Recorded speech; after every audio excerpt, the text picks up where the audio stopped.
I'll just show you these pictures because they're so interesting. Once you know what they mean, they're so cool.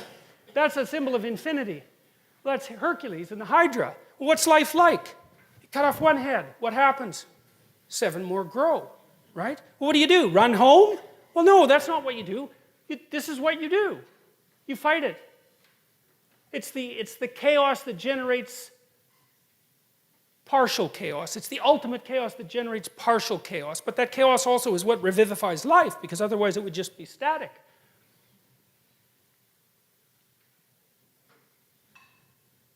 Mercury, the head of the Hydra, right? Freezes you. That's St. George. He's doing it peacefully, which is so interesting, right? He's got a beatific look on his face in that particular representation. Another St. George, right?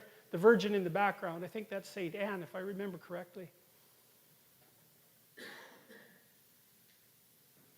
St. George, he's the patron saint of England.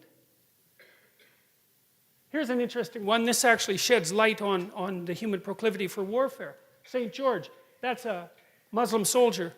It's really easy to transform the enemy into the dragon, right? Because the enemy is often the predator, and we do that instantaneously, right? Without a second thought. And so then we can go to war morally, because why not take out the snakes? Well, you know, the problem is, where are the snakes? Well, maybe they're outside, and maybe they're not. Maybe they're in this room, and even worse, maybe they're in you. And that's wisdom, when you know that they're in you. And why wouldn't she be happy about that? Especially if she had a child, right? Seriously.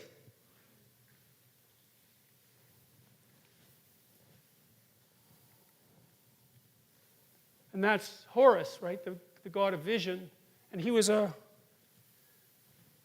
falcon, because falcons have great vision, and they fly above everything and they can see everything. And so that was the Egyptian creator god, Horus. And I'll tell you the story about Horus at some point as well.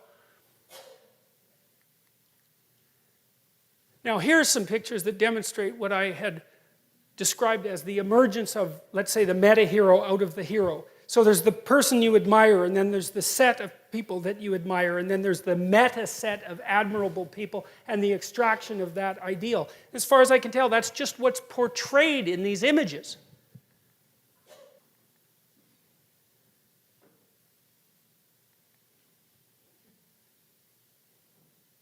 That's a great one. It's a very sophisticated image. You see the two sides of Christ's face are not symmetrical. One's God and one's man. That's what that icon means. And so the fully developed person in this representation, it's one of the oldest representations of this sort that we know. The idea is that there's the human person in his ordinariness, let's say, and then there's this kinship with the divine that's associated with the willing adoption of the responsibility of mortal being. And that produces this union, and then it's manifest in a book. Right, because that's speech, and it's associated with the sun, right? It's the proper way of being.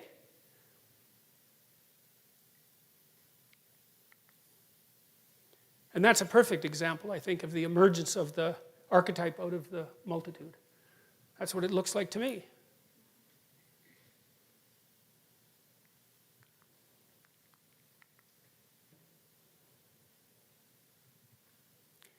And so, I guess now we're done with Genesis 1, and that took 3 lectures, but God's complicated, you know? That's the thing.